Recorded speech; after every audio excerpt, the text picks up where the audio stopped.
Hello সবাইকে। আজকে সকাল সকাল রান্না বসিয়ে দিয়েছি। কারণটা হচ্ছে আমি আজ বাড়ি যাবো, আর বাড়ি যাওয়ার কারণটা হচ্ছে পৌষ সংক্রান্তি, হরতে দে যাহা বনলিয়া সাকরাত।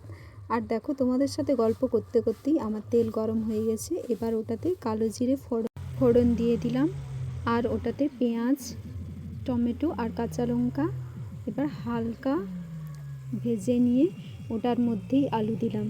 আলু দেওয়ার পর একটু হালকা নুন দিয়ে দিলাম, যাতে তাড়াতাড়ি ভাজা হয়ে যায়, আর ভাজা হতে হতে যেন সিদ্ধ হয়ে যায়। এবার ঢাকা দিয়ে দিলাম।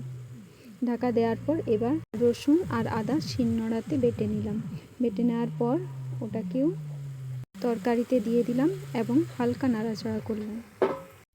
নেড়েচেড়ে নেওয়ার পর এবার ওটাতেও ঢাকনা দিয়ে দিলাম, যাতে একটু ভাজা ভাজা হয়ে যায় রসুন আর আদাও। এবার রসুন আদা ভাজা ভাজা হওয়ার পর এবার টমেটোটাকে খুন্তি দিয়ে কেটে নিলাম, যাতে ওটা মিক্স হয়ে যায়, হয়তো টমেটোটা গোটাই রয়ে যেত। এবার এটাকে হালকা নেড়ে চেড়ে এটার মধ্যে দিয়ে দেব জল, তারপরে ঢাকনা দিয়ে আবার রেখে দেব খানিকক্ষণ, একটু যাতে আলুগুলো সিদ্ধ হয়ে যায় তার কারণে। আর দিয়ে দেব তার সাথে হলুদ, জিরে আর একটু হালকা করে কাশ্মীরি লঙ্কা।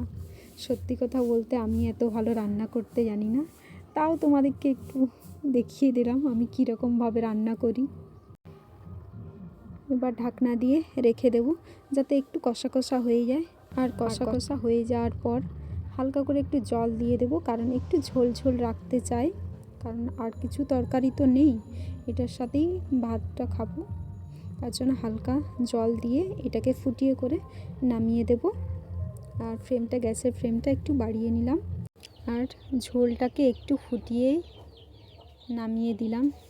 দেখো আমার তরকারি কেমন লাগছে।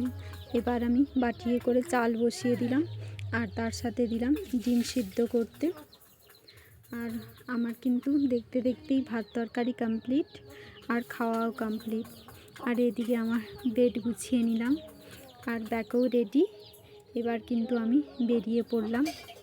আর দুটো ব্যাগ আর একটা ঝাঁটা, এত কিছু নিয়ে আমি বাড়ি যাচ্ছি। এবার বোনটা আমাকে দেখে হাসছে, করার কিছু নেই, মা ঝাঁটা নিয়ে যেতে বলেছে। এবার আমি যেতে যেতে ওকে টাটা বলছিলাম।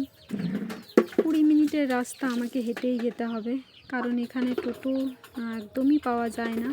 আর টোটো যদিও পাওয়া যায় একদম সেই বাস স্ট্যান্ডের পাশে, তাহলে টোটো ধরে কোনো লাভ নেই। তার জন্য আমাদের সবাইকে এখান থেকে হেঁটেই যেতে হয় বাড়ি। আর যদিও টোটো পাওয়া যায়, ফোন করে নিতে হয় আগের থেকে, আর আমি কোনো ফোন করিনি। কিন্তু দেখতে দেখতেই আমি কিন্তু পৌঁছে গেলাম একদম বাস স্ট্যান্ডে।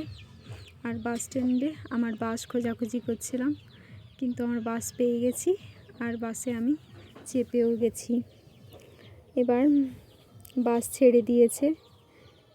2 ঘন্টা বাস জার্নির পর এবার আমি পৌঁছে গেছি আমার বাড়ি। আমার মুখ চোখের কি অবস্থা। আর আমাদের বাস স্ট্যান্ড থেকে একটু হাঁটতে হয়। পৌঁছে গেলাম। আর আমার ভিডিও যদি তোমাদের ভালো লেগে থাকে তাহলে please like, comment and subscribe করে দাও। Thank you.